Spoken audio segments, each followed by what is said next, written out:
Chapter 4, Continental Empires, 1660 to 1720.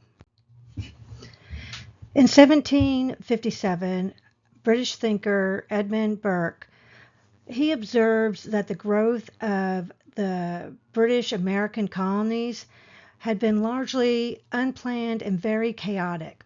So unlike the Spanish and the French empires, which had carefully managed their colonial territories, Britain's approach was far more hands-off.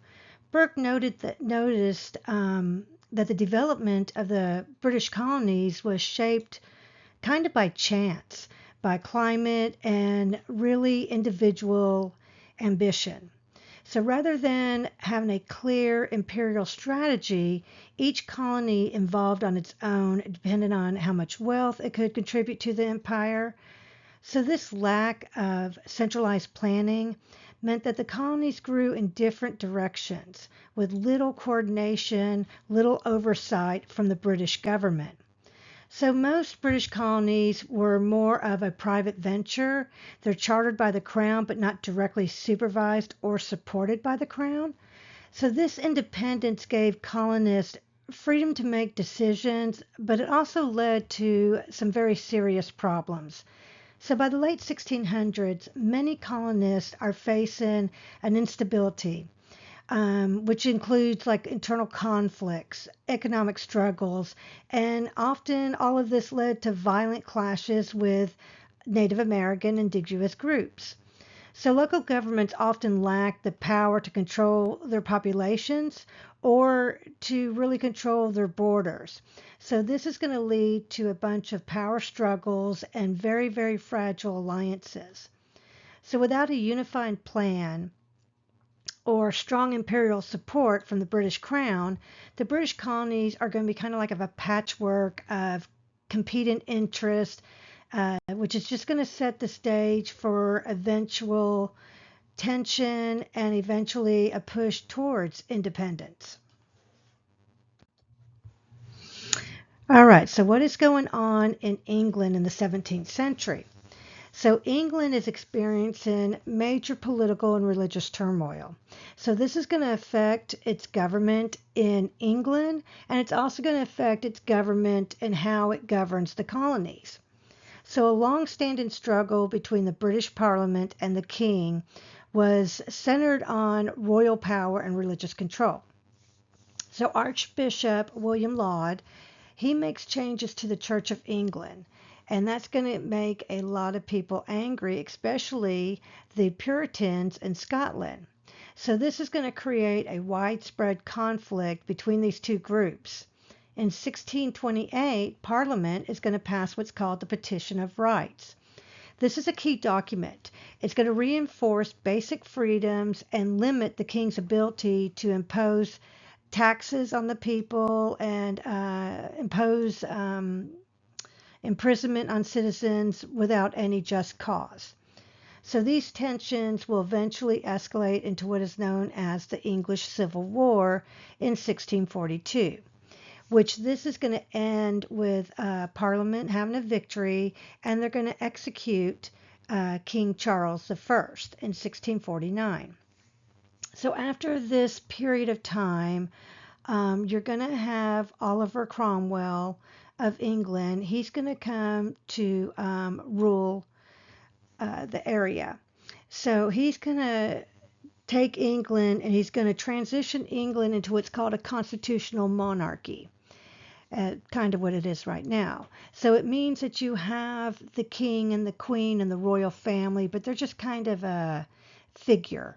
They're not really handling the actual governmental decisions that falls under a constitution, and the parliament and all of the chambers, they will control that, and then the crown will be more of a representation of England. So during this time, you have the British government paying little attention to the American colonies because they have their own stuff going on in England, the mother country. So you have a lot of colonies, like we talked about before, they're just out there trying to make their own money. They're not following any direct rules that the Crown puts in place. They're not being supervised by the Crown or the Parliament. So it's a very hands-off approach to these colonies, and this is how they're all going to develop independent of each other, which there's no unity, so there's a huge instability in the whole colonial structure. So you have different local colonial governments. They're going to have different laws to enforce peace. They're going to protect their borders differently. And you're going to have zero support from the English crown. So this, of course, is going to lead to a lot of conflicts, a lot of different issues if everybody's doing different things and not following any type of centralized control. It's just going to look very, very messy. All right, so 17th century, 18th century, Britain, their main economic policy is mercantilism. And what mercantilism is a theory that saw that trade was the key to national wealth and power. So according to the way mercantilists think, a country grew stronger by accumulating hard money like gold and silver, and by exporting more goods than what it imported. So this is going to lead to intense rivalry among different nations, since one country's gain was believed to come at another's expense. To protect its interest, Britain's going to pass laws that control colonial trade and ensure profits flow back to the mother country. So one of the most important sets of laws during this time is called the Navigation Acts, which required that all goods shipped to England or its colonies be carried on English-owned and English-managed ships. So these laws also stated that foreign goods headed to the colonies had to pass through England first so that they could be taxed. This system is going to encourage the colonies to send raw materials like tobacco, lumber, and cotton to England, where they were turned into a finished product and then sold back to the colonies. So what you have is, you have to remember, the colonies are the children and England is the mother country. So the raw materials, the forests, the cotton, the resources in the colonial or the colonies' backyards. If you wanted to have a table, you could not go to the forest and cut down the wood and make a table, or have your friend in the colony make a table. That wood belonged to the English crown. So if you wanted a table, you had to send that wood to England. England would then make the actual table for you and then send it back to you, that you would have to then buy it from England. So England controls the resource, the wood. They control the labor, building it in England, and then they control the buyer, which is the colony. You can't buy your table from anywhere else, and you can't make it. So then you have to buy your table for England. So that is a very dumbed down idea of what mercantile is, but you can see how profitable it is for the mother country. Okay, so we still have what's going on in the colonies. Mercantilism is our economic policy that England is using. And then locally in the colony, you still have all the instability, local government struggling. Of course, they're not going to be excited about chopping down their wood, which is actually England's wood, sending it to England, and then buying a table from England. So that's also a struggle. And then you have in England, the Civil War finishing up and going under a different set of ruling with Cromwell. All right, so new colonies, new patterns, just kind of discusses what we've already been talking about, how differently all the different colonies are developing without any centralized control from the crown. So you have Pennsylvania and South Carolina. They are important colonies, and they're going to offer opportunities for settlers to come and live and contribute and expand their economy. You have New Netherlands, which is a Dutch colony. It is going to be taken over by the English, and it's going to be renamed New York. And it's going to add to the growing presence of England in North America. If you remember, England was late to the game. The colonies that are going to thrive the most are going to offer freedom and opportunity and free white settlers, especially through access to land. And they're also going to offer religious tolerance, which, if you remember in England with the Puritans and the Pilgrims, this is what they're trying to get away from. So these patterns of offering opportunity, economic opportunity, opportunity to land, and religious freedom are going to help grow American colonies.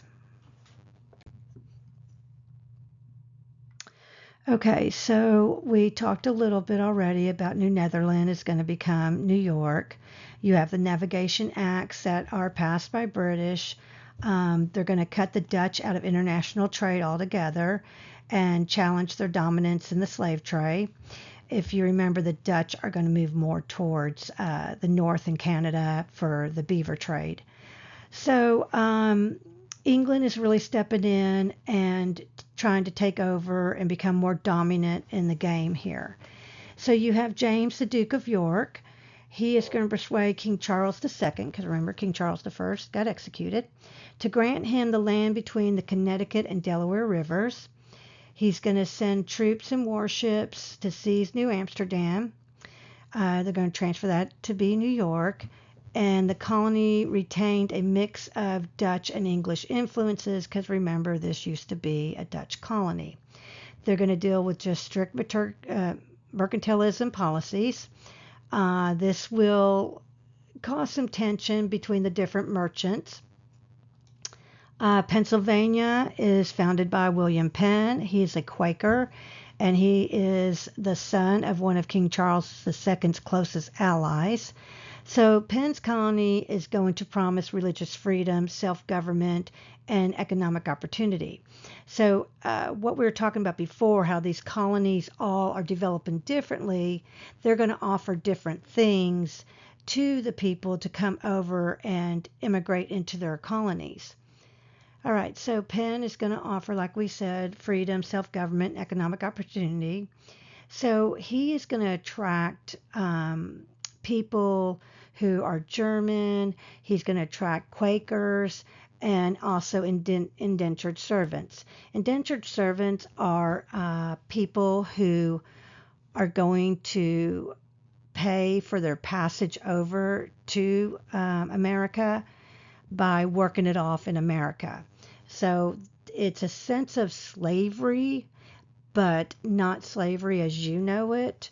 It's more they're going to have a crazy amount of time attached to the money that it actually costs to bring them over. You know, maybe let's just do little figures. Let's say $100 is what it costs to bring them over. They're going to work for 5 years free for that $100. So being an indentured servant was not a good thing either. It was very hard to break free of that. Okay, so Penn, he envisions very peaceful relationships with the Native Americans. He wants very orderly farming villages. And Pennsylvania is going to quickly grow into a very prosperous colony. So despite its early ideas that the colony eventually passed laws recognizing slavery by 1700, it's going to be conflicted with Penn's original version. He didn't really want slavery. So these examples just show how each colony is really developing differently. And again, no central control by the crown. What else does Penn do? So we already talked about him offering freedom of opportunity and freedom of religion. And that is going to be very attractive to a lot of people. All right, South Carolina, it's going to emerge as a very powerful, very complex colony, but versus Penn, who was really shaped by religion, it's going to be shaped by trade and slavery. So it's called a proprietary colony. Sorry about that. Um, its leaders are going to be Anthony Cooper. Its philosopher is going to be John Locke. And John Locke is also going to create our fundamental ideas for the Constitution. But it's going to promise a form of government, a representative form of government, religious tolerance, but also it does believe in a hierarchy society. So religious tolerance, but not the same freedoms for everybody. So although the plan to create a British-style nobility fails in South Carolina, they do create a wealthy colony. They're going to use enslaved African labor. They're going to have a lot of their settlers come from Barbarossa, and they're going to really be one of Britain's first slave societies with very harsh slave codes and brutal plantation conditions. These different attitudes were brought to Carolina, making it a slave society, one of the first slave societies in North America. So they're going to grow rice and the colony's main cash crop, as the colony's main cash crop. All right, so South Carolina's rise, as they rise up as a strong colony, they're also going to start having some very violent conflicts with the Native Americans, especially over trade and slavery. If you remember from the very beginning, which you probably learned in elementary school, we're going to enslave the Native Americans first. But it's going to be very hard to keep Native Americans in slavery because they know the land, they know how to escape, they know the different routes.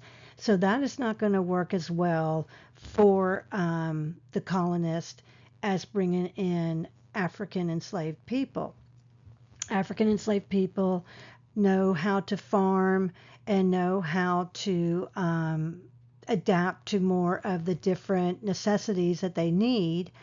In addition, they do not know the area, so they cannot escape as well as the Indians could, Native Americans.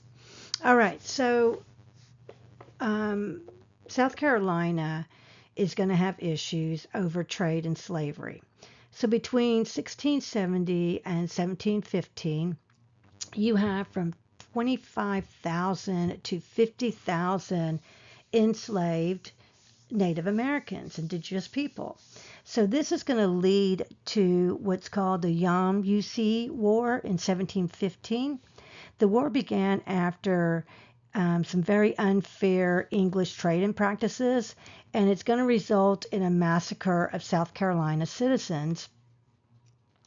So the Yamasee allied with other tribes, threatening the colony's survival. There was fierce fighting. The colonists, supported by the Cherokee, because remember these Indian societies are now making alliances with different English colonies, or different colonies, not necessarily English. And there's fighting amongst Native Americans and different sides being chose. So with this particular war, the Yamasees are going to flee to Spanish Florida. That's where it's controlled by Spain. And the war is going to end with a peace agreement in 1717. But its impact is going to really affect South Carolina. And South Carolina is going to become this dominant force in the Southeast, controlling trade. They're going to expand slavery. And they are going to, like we talked about before, have a hierarchy, which is going to create inequality right away. But they're also going to have inequality in wealth, but also inequality in race. All right, so let's talk about the transformation of Virginia. So Virginia underwent major changes as an early colony. They were very unstable. They gave away to new social and new economic orders, whatever. They just had no stability at all. But for Virginia, the turning point is going to come for the colony during what's called Bacon's Rebellion in 1676. So this is led by Nathaniel Bacon. He's a wealthy young planter.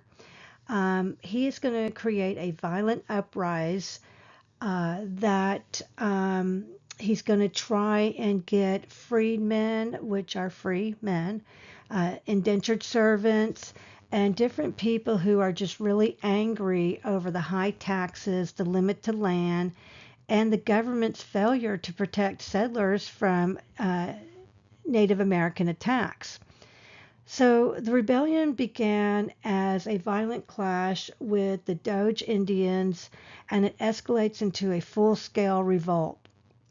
Bacon's forces attack different Native communities, and Governor Berkeley flees the area, which doesn't look very good. And Bacon, he's actually going to die in the rebellion as it collapsed. He dies and the whole rebellion collapsed. But the uprising is going to leave very deep tensions in colonial society. And this is going to require different changes to colonial society. So after the rebellion, Virginia's elite responds by shifting from indentured servants to enslaved African labor. So they do this to have more control over their labor. So they create a slave-based society. Their economics are based solely on enslaved labor.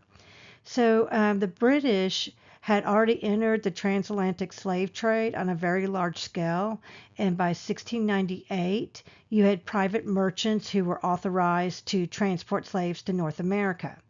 So in Virginia, the enslaved population is going to grow by 20% in just 2 decades. And slavery is going to become the central to the colony's economic and social structure. They're going to have harsh slave codes. That's going to be introduced in 1705. And they're going to make slavery hereditary and racial. So if you will be born into slavery.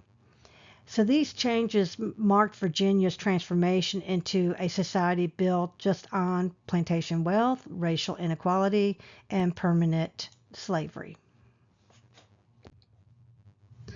Okay, so New England is a colony that was thriving with a population growth in 1650 of 23,000 to 93,000 by 1700.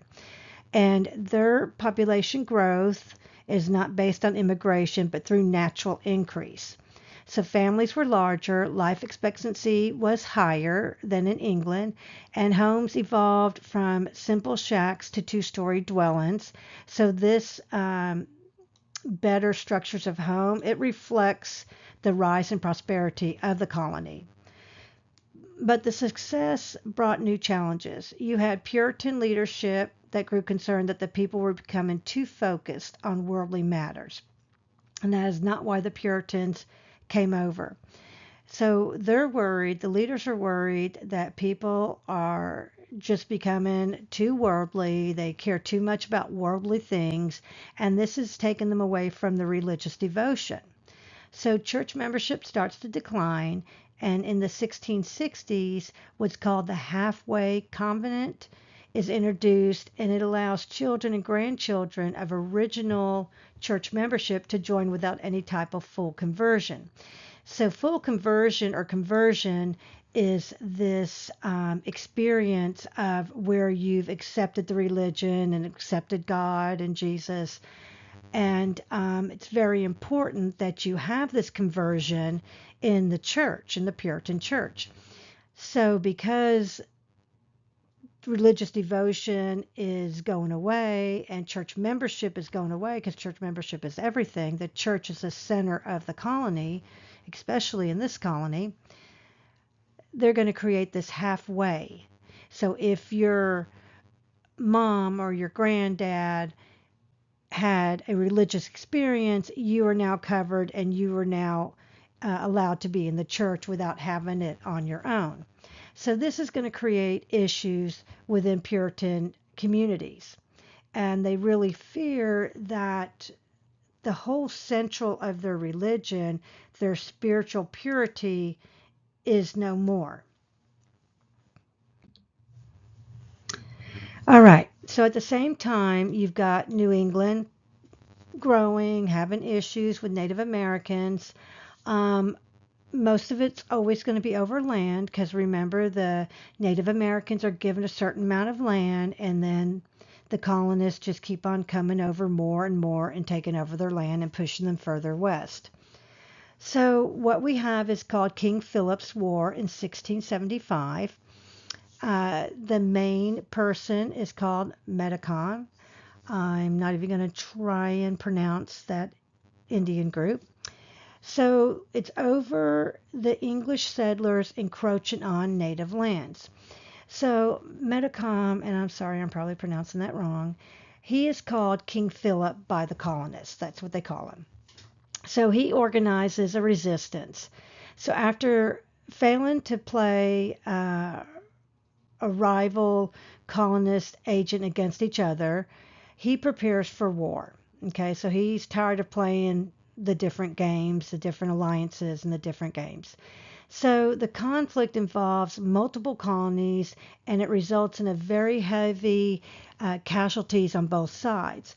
So although the English eventually win the war, it leads to a near destruction of the total Native American presence in the southeastern New England area, and it marks one of the region's deadliest Indian wars. So the war and the religious tensions show that prosperity in New England happens, and it did get better, but it came with internal struggles and external conflicts. It didn't just come naturally and easy. All right, so as the British Empire expands in North America, it had to carefully balance the interest of its colonies with its broader imperial goals. So, at the same time, the French and Indian are expanding westward, building strong alliances with other Native American tribes to protect their territory and slow down the British advancement. Because remember, the colonists are going to keep on encroaching into their land and they're going to keep on moving west. So by the early 18th century, the French and Indian allies controlled vast regions, including the Great Lakes, western Mississippi River, and the land stretching all the way to the Gulf of Mexico. So in contrast, the British colonies were mostly confined to the eastern seaboard. So you have the French influence securing their frontier, and the British begin to form peace agreements with different alliances with regional Native American tribes. So these relationships were crucial for trade and for military support and for maintaining stability in these contested areas, as both the empires relied on Native American partnerships to shape the land and the territory that they were taking. So you have Britain trying to regain this political um, instability they have. They want to create a area of political stability, would be a better way of saying it, in the late 17th century. So what they're going to do is they're going to try and bring more order and control to this very loosely governed American colonies. So King James II attempted to centralize power by revoking some colonial charters and creating a domain of New England by placing Massachusetts under the strict rule of Governor Edmund Andros. So what they've done is they've seen that they've lost control of the colonies. They're starting to see, and they're starting to make changes to try and bring the colonies back into control, but they're still dealing with stuff in the homeland and with the colonies. So they send over the governor Massachusetts. He's going to limit town meetings. He's going to change how juries are selected, and he's going to start to impose tax without any local consent. So you have to remember that all these different colonies, like we just talked about, had their own different rulings and their own different ways of doing things. Nothing is under any centralized power. And that's what they're going to start trying to do. So you're going to have, as soon as they start trying to put rules down that didn't exist, you're going to have colonies who have self-ruled and enjoyed their self-rule. They're going to start resenting, and they're going to start to feel like their basic freedoms are under attack. Okay, so at the same time, you have what's called the Glorious Revolution in both Britain and America. Okay, so as they're trying to regain their order and control and trying to centralize their different colonies, King James is trying to centralize what's going on in Massachusetts. You have what's called the Glorious Revolution in 1688. This is when William and Mary replaced James II on the English throne. So this is inspired by events from John Locke. He creates what's called the two treatises of government, and he's going to be a big factor in the American Revolution and then later in the French Revolution, his ideas. So colonists begin to start to embrace some of these ideas of the people create the government, which is what John Locke's social contract theory is, that the people come first, then the government, not the government, which is the monarch, then the people, is that the government comes second and should serve the people, not the other way around. So Locke's treatise of government, two treatises of government, is the idea that the people create the government, so their natural rights to life, liberty, and property should be protected by the government. And if the government failed to do so, then the people have the right to revolt. So that is actually where the American Revolution is going to come from. So the colonists saw the Glorious Revolution as a model for a constitutional government, and revolts broke out in several different colonies, working on restoring self-rule and reinforcing the idea that they were entitled to the rights of Englishmen. And this included trial by jury, protection from unfair searches, and taxation only by elected representation. So there is no one over in the English Parliament representing the colonists what they want, so they therefore should not be taxed. So at the same time, Britain and France are locked in a global rivalry.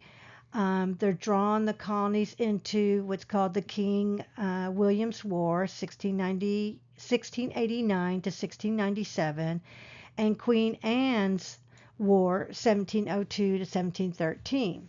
So both these wars end in stalemates. They mark the beginning of colonial involvement in these imperial conflicts. So this is starting to shape the identity and of the colony, and it's also deepening these tensions between local interest and imperial control.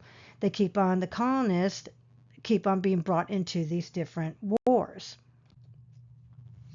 In the same time, you have in 1692, which is going to be the Salem witchcraft trials, you have in Massachusetts this crisis that the Puritan colonists still believed in magic and supernatural powers.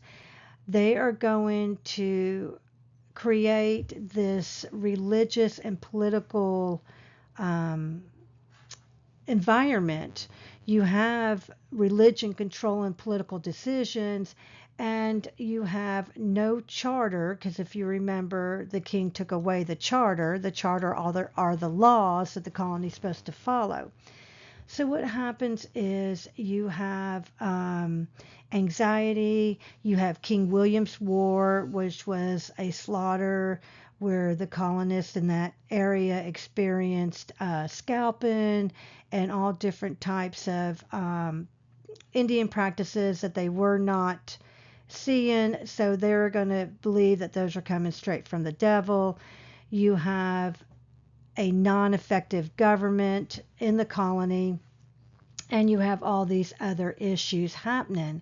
So you're going to have, because there's no Massachusetts charter, there's no rules, you're going to have accusations of witchcraft because this is a very strong Puritan religious theology that they have. So it's going to target women over 40 who have no male heirs, and it's going to be more over property control.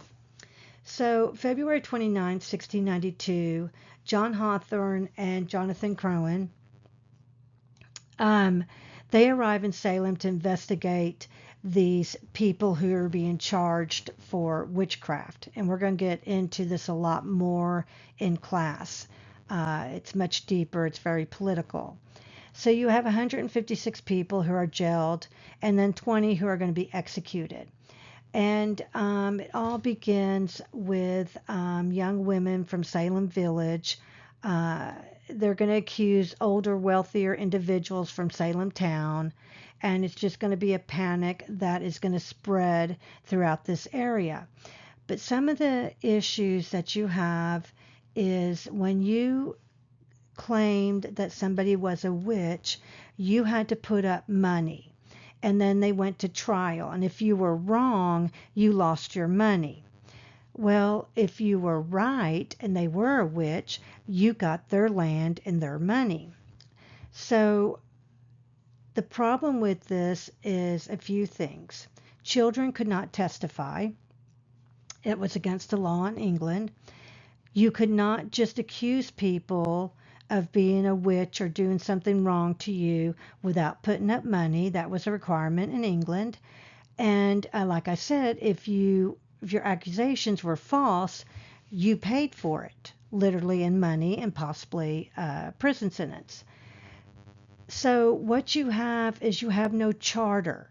So therefore, the colony can do whatever it wants. So it allows people to accuse other people of being witches without putting up anything of their own. Therefore, if they won, they got the witch's property. And you allowed children to be witnesses and accused, which wasn't allowed, which is allowed here at the Salem witchcraft trials. And the other thing is called spectral evidence. Spectral evidence was not allowed in England. Spectral evidence is you saying that this person bewitched you and that's why you're shaken, is this person is torturing you, and that wasn't allowed. So they allow this in the trial. So this is going to be a firestorm of just everybody accusing everybody of being a witch without any type of evidence. And that is going to be called the Salem Witchcraft Trials. But there's so much more involved. You can't really go into it in a lecture, but it is going to be based on politics, on this religion, Puritan theology, and the lack of having a charter, having rules from England. All right, so what we have going on now is you have Native Americans, Indian groups that still outnumber the Europeans in North America. But European empires are expanding rapidly. Britain has become a dominant power along the eastern coast, while France and Spain are maintaining outposts in the interior and in the south. And like I said before, France is going to move up towards Canada, Quebec, and they're going to be very much into the fur trade up there in those areas. You also have the French colonies in the Caribbean, which are going to produce sugar and coffee. Your Caribbean sugar plantations are the absolute worst and most horrible places for enslaved communities. They are worked to death within 7 years.